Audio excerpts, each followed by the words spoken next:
Israel says it has suspended working ties with countries who voted for a UN resolution against Israel's settlement building.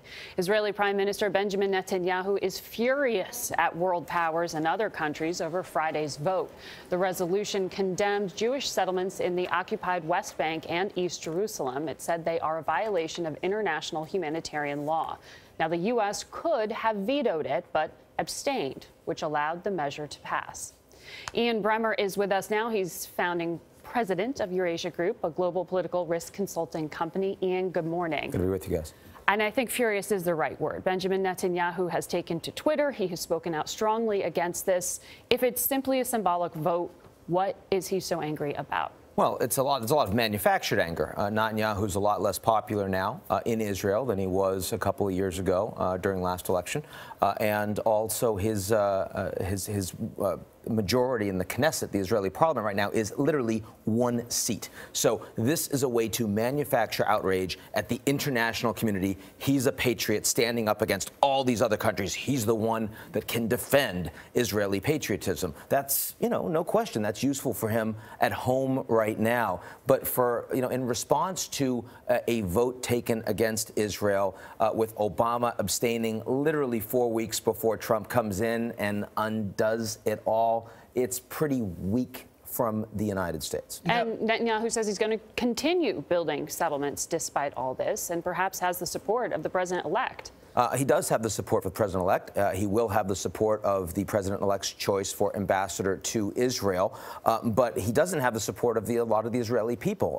The issue is that the two-state solution, Secretary of State Kerry was trying very hard to get a peace deal. That is going absolutely nowhere. And the fact that the Americans still don't have, sort of anything constructive to put on the table, it feels like a lot of these issues. It's Syria, it's Libya, it's Ukraine. The world has moved to a place that we may not like, and we're not really willing to come to terms with that. You mentioned that Donald Trump has said things will be different. He tweeted, things will be different after January 20th, immediately following the U.S. abstention here.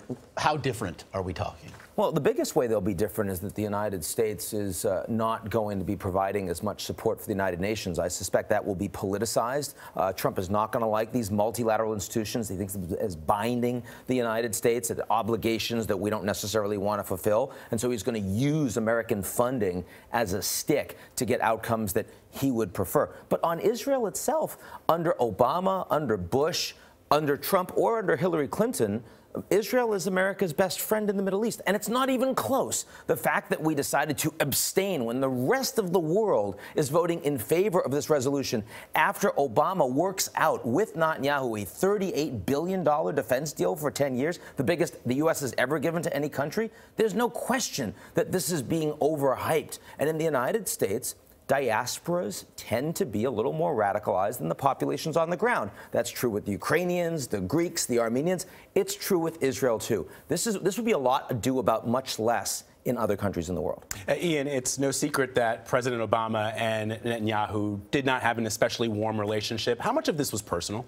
A little bit. I mean, there's no question that Netanyahu doesn't like Obama at all, and it's mutual. But what's interesting is that at no point did that allow the actual fundamentals of the relationship to get undermined. $38 billion worth of the relationship. Not only that, but also the coordination that the Americans and the Israelis get together on cyber attacks, sharing intelligence, defense coordination in the region. All the Israeli companies that are listed on the NASDAQ in the United States, Netanyahu has been very supportive of that, and he hasn't allowed his concerns with Obama or vice versa to impact that relationship. And 100,000 settlements built since Obama came to office. He took that personally and said as much. He did. I mean, there's no question that those, remember when Biden made his trip to Israel, and literally on the day, I think you were there actually, I remember you reporting about this at the time, that they decided to announce there was going to be new settlements on the day. What an embarrassment to the United States, and Obama's not going to forget that either. So I do think there's a little bit of personal pique that's playing out here,